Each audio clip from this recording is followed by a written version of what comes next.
The hardest part about chronic fatigue syndrome is many things. And one of the hardest parts about chronic fatigue syndrome, without really having to say it, is the fact that it's really an invisible illness. You know, when you break your arm or you break your leg, you go to the doctor gives you a cast, they put it around your arm or leg, your broken bone, and you walk out with this physical object that says to the world, I'm in pain. I've hurt myself. And then the world responds with sympathy and empathy. It says, oh my God, are you okay? What happened? Is there anything I can do? The problem with chronic fatigue syndrome is that no one can see it, at least not initially. And you might look fine on the outside, but on the inside, you're really, really struggling. And I think the hardest part about that is the fact that the outside world cannot see it. You are so isolated, but on the outside, in the physical world, people can't see it. And so you get very little empathy, you get very little understanding, and usually you get a lot of misconceptions. Oh, you're just not motivated. You're just depressed. You know, I think one of the biggest problems that the outside world that I see, people who aren't experiencing chronic fatigue syndrome, is that they say, well, isn't chronic fatigue syndrome just all in your head? Maybe you just need to push yourself more. Maybe you're not trying hard enough. Maybe you need to be more positive and just smile more. You literally want to slap that person in the face. And if you're one of those people who is trying to support someone with chronic fatigue syndrome and you're saying these kinds of things, maybe your intention is good, but just understand how hurtful that can be when someone is really in the depths of despair and really, really struggling. So number one is it's an invisible illness. It's not like a broken bone that you can walk around and go, look at me, I've got this cast on my arm. Please go and put your name on it and write something on my cast, right? It just doesn't happen like that. Which leads into the second part of the hardest part about chronic fatigue syndrome is friends. There is just such a lack of understanding and knowledge around chronic fatigue syndrome. And when you go through this process and experience, the hardest part is that your friends don't understand. Not only that you can't actually go and do what you used to do with your friends. And so there becomes a disconnect. And it's horrible. Like, it literally is so emotionally painful.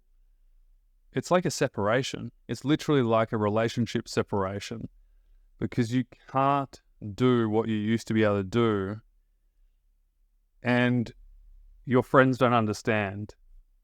And then you feel like you have to make excuses and you have to excuse yourself. You have to over-explain yourself and you feel really guilty. That is one of the hardest parts about chronic fatigue syndrome.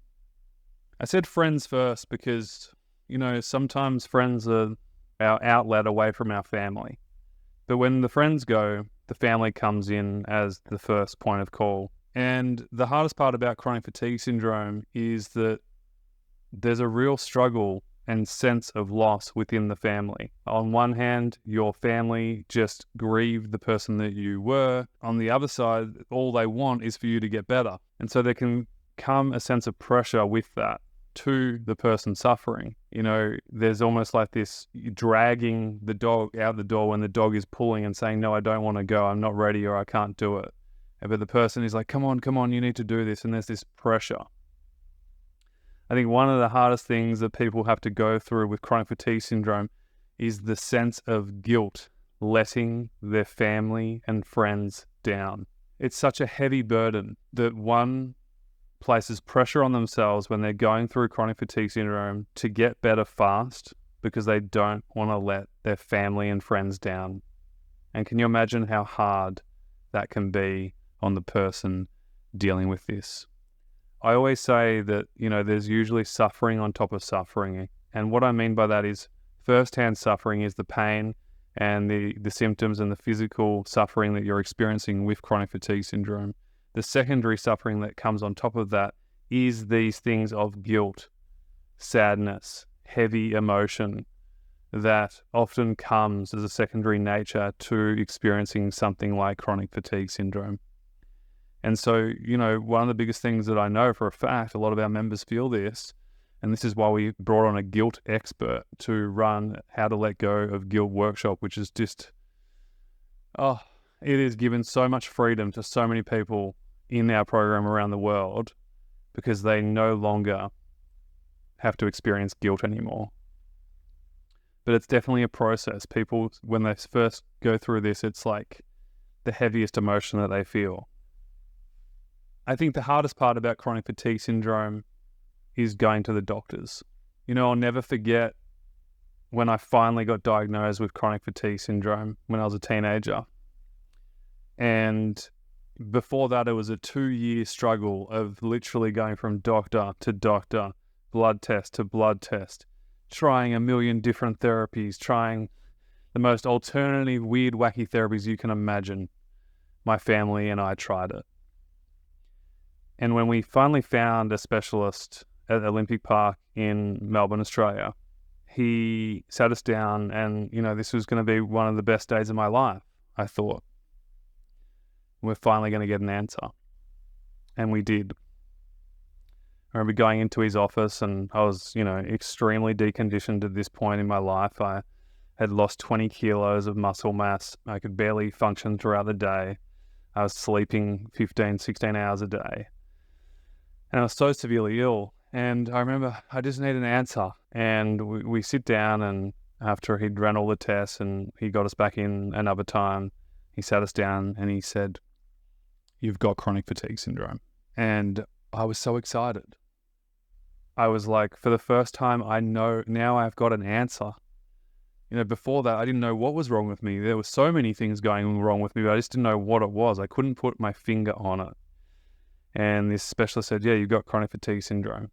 And I said, "Well, great. So what do I do now?" I was such a proactive thinker that all I could think about was, well, what's the thing that I need to take to get better? And he said, "There's nothing. There's no pill.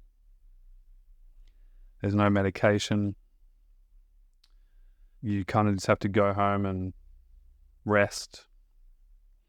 But there's not much you can do." And I remember in that moment, I went from the highest amount of happiness and just confirmation, finally we've got an answer, then within minutes, feeling so deflated. It hurt so much that I literally felt like my heart was going to tear in parts.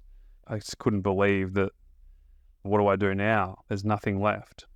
And I remember going home that night, and for those of you who know my story, I was a basketball player before I had chronic fatigue syndrome.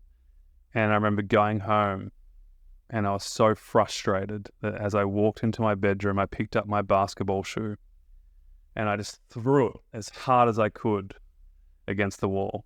And I just screamed and cried and cried and cried. I was just so upset and sad. Why me? Why me? Why does this have to happen to me when I'm a good person? There are other people in the world who deserve this more than I do. And even to that point, no one deserves to experience this. It's horrible.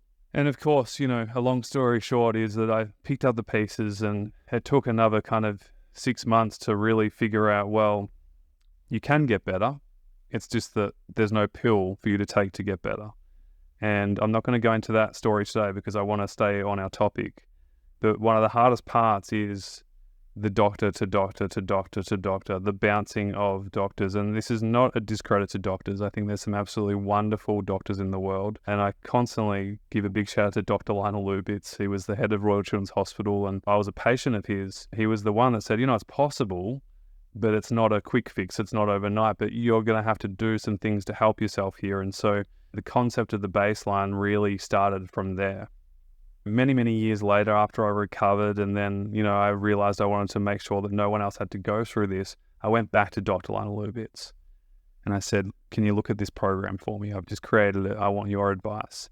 And he went on to write the foreword for my book and has been a huge advocate over the years to our work. And so there's some brilliant doctors in the world, but there are many that are not educated. There are many who don't believe that chronic fatigue syndrome is even real. And can you imagine how insulting that is and how hard it would be for someone who is struggling so much to go to a freaking doctor's clinic and to be told there's nothing wrong with you? Good luck. It's excruciatingly painful. And one of the main reasons why CFS Health was born was because of the pain and suffering that I went through before I realized that I could do things to help my health and life improve. And, that pain and suffering was so excruciatingly deep that it was a huge driving force for CFS Health to be born. And CFS stands for, hopefully you know now, Choice, Freedom, Success. It doesn't stand for chronic fatigue syndrome. And so if you're going through this right now, just know that it can get better. But know that you're not the only one who's feeling this way when you're going from tests to doctors to this to that to being told that there's nothing wrong with you, to being told that there's nothing you can do, that you're making it up. Maybe you're just depressed. Maybe you need to be more motivated. Maybe you just need to sweat it out more. There's been some horrible things said in the world to people with chronic fatigue syndrome, and it needs to stop. Moving into our next topic of the hardest part of chronic fatigue syndrome is literally the unknown. Not knowing what to do, especially when there's been no education or awareness around this. And there's this feeling of uncertainty of going, what do I do next? I've almost tried everything and nothing's worked. And, you go from quick fix to quick fix to quick fix because the culture said to us that when you get sick, you go to the doctor, you take a pill, you get better. Unfortunately, that doesn't happen with chronic fatigue syndrome. And lastly, the guilt and the grief. On one hand, we spoke before about the heaviness that comes with feeling like you're letting people down, feeling like you're letting your family down, your friends down, you've let yourself down. You haven't, but that's how you feel. You really feel that. And it's such a heavy burden to carry. I'd imagine it to literally putting on a backpack and literally filling your backpack with as many heavy rocks as you possibly can. And then you put the backpack on, and then now you're walking around with those guilt rocks every single day. And that is an exhausting, deflating process. And then grief. I think the hardest part that everyone has to go through in their recovery in order to recover is to let go of their past. And it is so hard when you have tied your whole entire life up to a certain identity that when you no longer can be that person, your life feels like it's falling apart. And you so badly want to hold on to that part of you. Please, no, I need it back. And you're chasing your old life back and you're grieving your old life. And again, it's a normal process. It's part of the healing process. In fact, it's necessary to let go of the old you and build the new you. And just know that it's totally okay if you're grieving the old you. And also know that it's very hard to drive forwards when we're looking in the rear view mirror. It's very, very hard to drive forwards and focus on where we're going if we're constantly looking in the rear view mirror of the past and looking behind us. But no, it's normal. The whole purpose of this episode is to bring awareness to the 5 hardest parts about chronic fatigue syndrome, because you might be experiencing this right now and maybe you just need the validation to know that what you're going through is extremely normal and very, very real. Stay tuned. At the end of this video, I'm going to share with you some really great tips and some free trainings that are going to help you with your recovery. So don't worry, we're not leaving on a heavy note. We're going to leave on a nice light note that you can actually focus on some proactive, practical things that can help you start to move forwards. But I just want to say, keep going. I know what you're going through is extremely hard and extremely difficult. And I know for a fact that it can change. I've seen some of the worst cases in the world get better. I've seen some of the worst cases in the world who have been told that they're not going to be able to get better. They've seen the best doctors in the world. They've tried the best treatments in the world. And then eventually, over time, by doing the right things at the right time, they have gotten better over time. And so my wish for you is that you just focus on improving the quality of your health and the quality of your life. And even if it improves 5 or 10%, it is worth it. But hang in there. The countless stories that I have is just incredible. I was sharing this story the other day just before, I was talking to a friend about doing seminars, and we ran seminars across Australia and overseas. And I remember one particular seminar I was running, and there was probably like 40 or 50 people in the room, and there was this young girl and her mum. Mum had dragged this young girl into the seminar because she was so ill with chronic fatigue syndrome, and they really desperately wanted some help. And the girl was too ill that she couldn't actually sit up. She had to lay on the only couch we had in the seminar. And she felt really ashamed. And I actually said in front of everybody, I said, you've got to do you.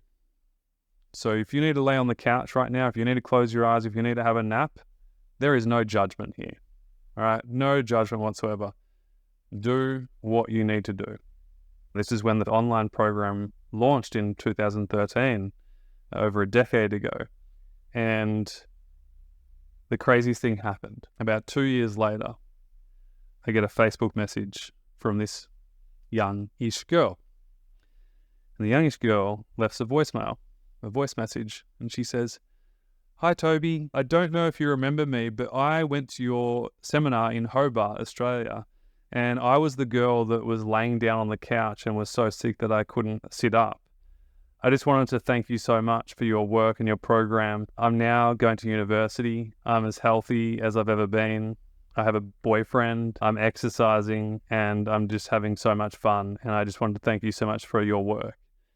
And, I forgot about that story until the other day when I was talking about seminars to a friend of mine. And there's just so many countless stories of those kinds of things happening now. Was it overnight? Was it a quick fix? Was it a magical thing? No. It took work, right? It took work from the individual, but it's definitely possible. So stay tuned. I'm going to give you some really helpful trainings and tips in a moment. For now, sending you a ton of love, hoping this was really helpful. And again, feel free to share it. Hit the like button, share below if this was helpful for you. Share below in the comments if this was helpful for you. And of course, we'll see you very soon. All the best for now.